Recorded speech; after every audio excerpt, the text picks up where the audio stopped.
Welcome to the Lyster Health Talks podcast. Each month, listen in as the team focuses their discussion on relevant, relatable health content that empowers your health and the readiness of the force. In today's episode, we're laying the foundation to build and strengthen your resilience. Let's get started. Thank you all for joining me today. I'm Lieutenant Colonel Steder, the commander of Lyster Army Health Clinic and the director of health services for Fort Novosel. I'm really excited to have you here with me as we dive into this month's topic that's not only incredibly important, but also very close to the hearts of many in our community: resilience. Whether you're a soldier, spouse, or part of a military family, you've likely experienced challenges that are unique to military life. Many of us have experienced stressors. Today, we are going to talk about how we can build and strengthen our resilience. I'm joined today by several individuals that are experts. First, I'd like to introduce to you our Deputy Commander of Clinical Services and Chief Medical Officer, Major Joe Adams. Great to be here, ma'am. Thank you. I've also got with me today Sergeant First Class Trisha Ronk. Thank you for having me, ma'am. And Major Daniella Pettinari. Thanks for having me, ma'am. Excited to be here. Can you guys maybe tell a little bit about what you do at Fort Novosel or for Lyster Army Health Clinic? Yes, ma'am. I'll start. I'm the Chief Medical Officer, and I'm also the Deputy Commander for Clinical Services, so I oversee the medical providers, all the services in which patients receive contact from medical providers and medical services, and I oversee things like the credentialing and privileging of the medical providers. And I am the medical company first sergeant, so what I do is basically take care of the soldiers, ensure that they are taken care of and getting the training that they need, and in anything else that they need, personal or professional-wise. And I'm the Deputy Chief of Behavioral Health. I'm also an aeromedical psychologist, and so my role in that capacity is to evaluate folks on flight status to determine if they're healthy to fly from a behavioral health perspective. One of the unique things about the military is we're very lucky in which we are taught resilience from the day we enter the military, if we did not have it before our lives of joining the military. We're also very lucky that the military does truly prioritize people, whether it's soldiers, families, and beneficiaries, and offer a tremendous amount of services to help support resiliency activities. It might not be necessarily called resilience activities, but there really is a lot out there, and we're very fortunate to have it that other communities and other professions may not necessarily have it.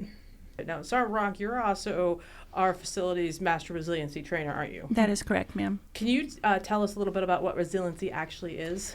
So resiliency is, as we all know, is kind of coming back from setbacks and bouncing back. But also resiliency is knowing how to take care of yourself. And I think that's really important, is just knowing how to take care of yourself when you need to take care of yourself. And so that's kind of what we do here when we train our Lyster population on how to be resilient. Oh. What are some techniques that you've seen in the past or recommendations that you have for some of our listeners? Yeah, so from my perspective, I don't see resiliency necessarily as one thing that we do. It's very much a process that we need to engage in. And so I think of it from maintaining or cultivating a resilient mindset. And for me, what that looks like is the first step is essentially accepting reality.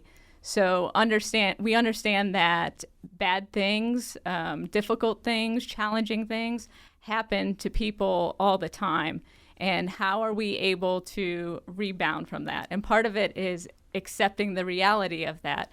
And oftentimes what folks tend to do is they tend to take a step back, ignore or avoid the problem versus jumping in head on and attacking whatever challenge they have.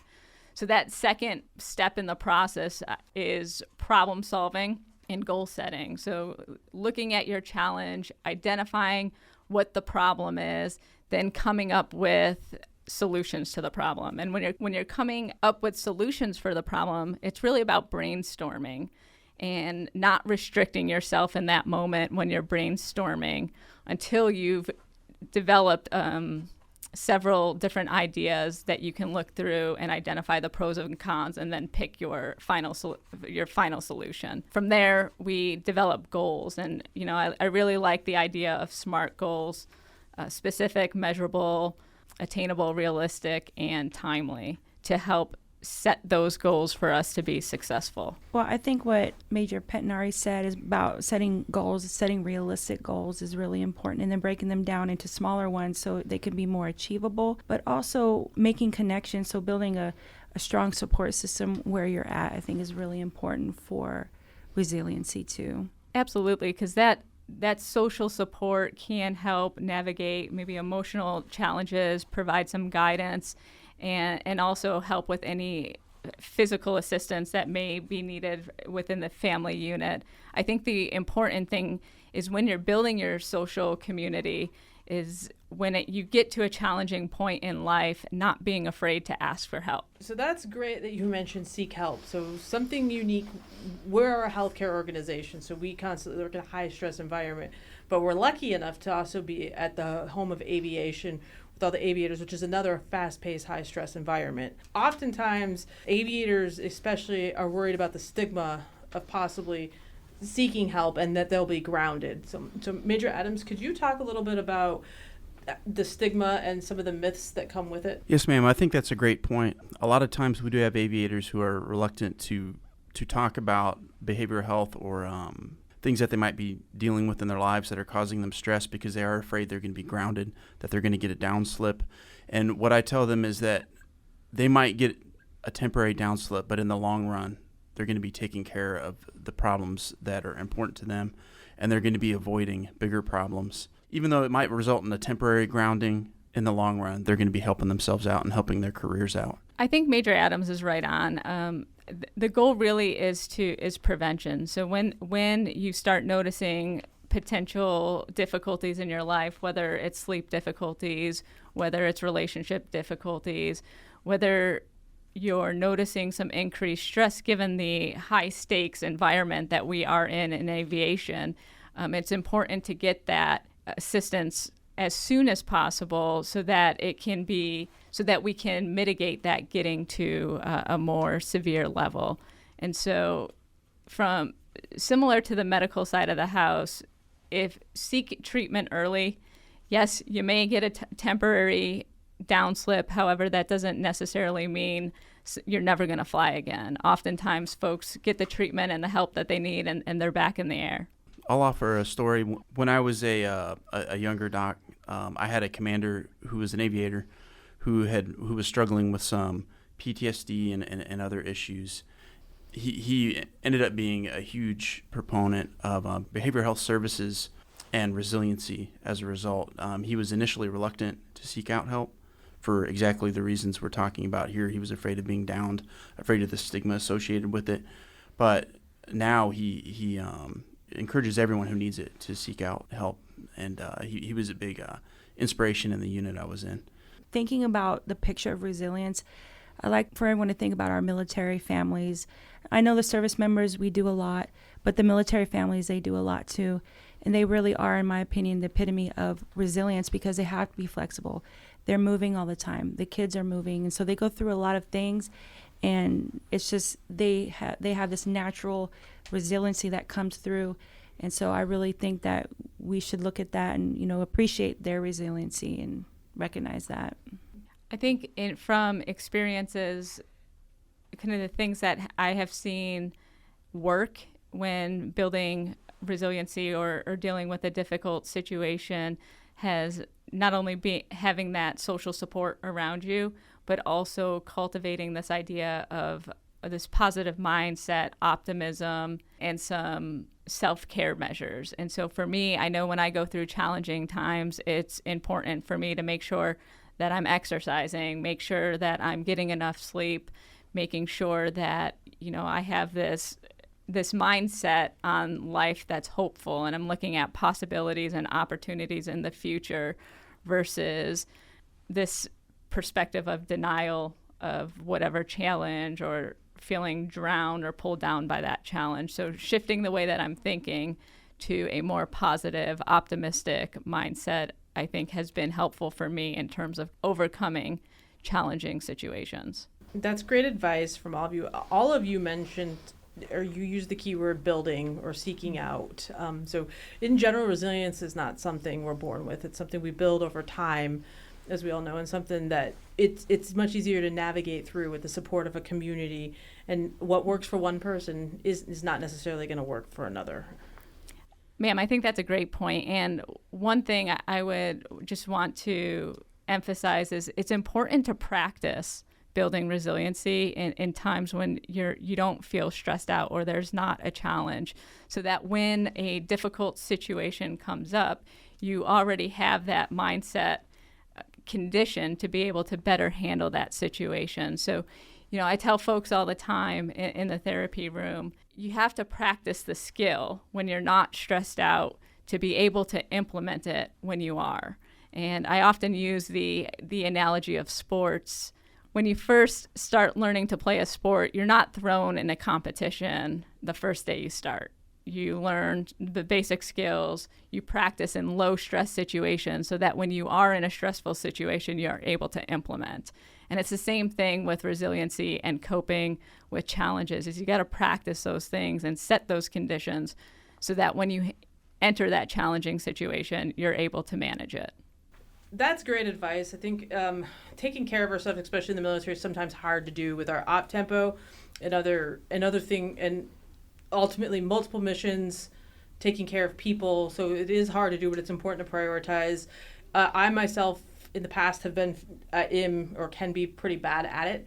I was in Korea during COVID, which we were working roughly 20-hour days, and I was not doing a good job taking care of myself. I do know firsthand, if you're not building resilience, that it can impact health. Major Adams, what would you agree with that? Or I think the foundation of a resilient mindset is a resilient body. So I think you really have to take care of yourself first, and make sure you're getting enough sleep, for one, and you're eating appropriately. You want to have a healthy diet. You're getting enough exercise.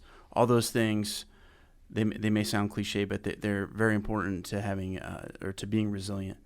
If you're not getting enough sleep, you're going to be stressed out. Your body's going to produce stress hormones. You're gonna have high blood pressure. It's going to affect a lot of different things. So yeah, absolutely. The foundation to resiliency is taking care of yourself. What are some other health? Are there some other health risks or things that we see that come through such as high blood pressure or other items that may happen? Yes. In addition to high blood pressure, ma'am, it can affect everything from blood sugar levels to atherosclerotic heart disease, your cholesterol, and a host of other hormone levels. But generally speaking, it's just the stress hormones are bad on your body. They're rough on your body. We all have stressors in our lives. It's a normal occurrence. One of the ways I like to relieve stress, if it's during the day, is get outside and see the sun a little bit. Or daily, I like to work out. I can tell very much a difference in my mood or how I feel if I don't work out. I'd like to go around the room and kind of, if you guys share what you personally do. Yes, ma'am. A couple of things I do. One, I try to get to bed at the same time every night, and I avoid things that are going to prevent me from sleeping. Things like alcohol, caffeine late at night, stressful phone calls from relatives that might raise my blood pressure. I write things down, so anything that is maybe a hot topic for the next day that I'm going to be thinking about that's going to cause me to have racing thoughts and prevent me from sleeping, I'll write it down, and then I know I've got it written down or I've got it in my phone calendar. I don't have to worry about it because I'm going to see that when I wake up. Just little things like that, making sure that we all say sleep is important, but just like focusing on how you're going to get that sleep, I think is very important, because the little details have big impacts when it comes to things like that. And then food, again, I'm getting back to the triad: food, sleep, and exercise. But food, like who's buying your groceries? Are you buying groceries when you're hungry? Are you buying and you end up buying a bunch of junk? Because if your house is full of junk food, that has big impacts on your health, which has impacts on your mental state. It has impacts on how well you sleep, your energy levels, and things like that. And then again, exercise, setting a time, making realistic goals about how you're going to exercise. Telling yourself I'm going to start exercising next week is not the best way to go about it. You need to make a plan today for how you're going to start working out, and then plan it, and then work your plan. Maybe pack your gym bag the night before, so when you wake up it's ready to go and you don't even have to think about it. Just get up and go. But little things like that I think are important. And then other little things throughout the day that should kind of build a sense of structure, like making your bed in the morning. Little silly things like that I think kind of set the stage for a stress-free day. and then making sure you're taking some time throughout the day for some mindfulness to take your mind off of the stressful things, like whether it's listening to music, whether if you pray, if you meditate, whatever it is, just to kind of take your mind off the future, off the past, and just kind of focus on what you're doing right there at that moment. It helps you decompress and has a big impact too, I think. But one thing that I do on a daily basis is every day, working here, and I'm sure everyone else can relate, everybody wants something from you.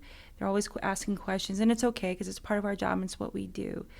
But when I get home, I have a family there too, and so I have to put myself in the mindset that they miss me as well. They haven't seen me all day, and I'm not, Sergeant First Class Ronk or First Sergeant Ronk. I'm mom or wife, And so what I do is I go into my room, I kind of just de-stress, quiet, just wash my face, put on comfy clothes, have a minute to myself, and then remind myself, okay, now I'm mom, and then now I go in, and then I spend time with my family. Family is very important to me, and they actually help me, relax and put my mind in a good place and get ready for the next day.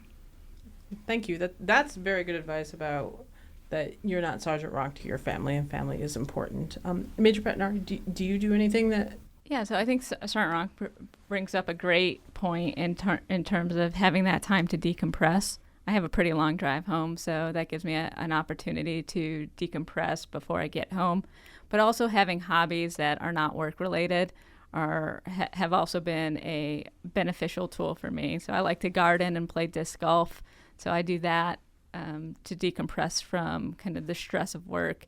And then my faith is very important to me, so relying on my faith community, spending time praying or in the Bible to give me that hope outlook on life and focus on gratitude versus whatever negative event is going on in my life. Thank you so much for sharing some of your personal experiences. I really appreciate it. Mm-hmm. Sergeant Ronk, what are some of the resources that you've seen used or some of the resources available at Fort Novosel that could help outside of just Lyster? So we have the military family life counselor, family advocacy program. We have the chaplain that you can go to. So there's a lot of resources out there. Thank you all for joining me today. As we explored the power of resilience in the military community, whether our folks are facing deployment, reintegration, PCSing, or just daily lives of military challenges, remember that resilience is something that we can build upon. You don't have to do it alone. I encourage everyone to reach out and connect to what works for you. Thank you for joining us, Fort Novosel. Until next month, our care keeps them in the air. The Lyster Health Talks podcast is produced by the Lyster Army Health Clinic Public Affairs Office at Fort Novosel. You can catch all of our episodes on your favorite streaming platforms. Stay healthy, Fort Novosel.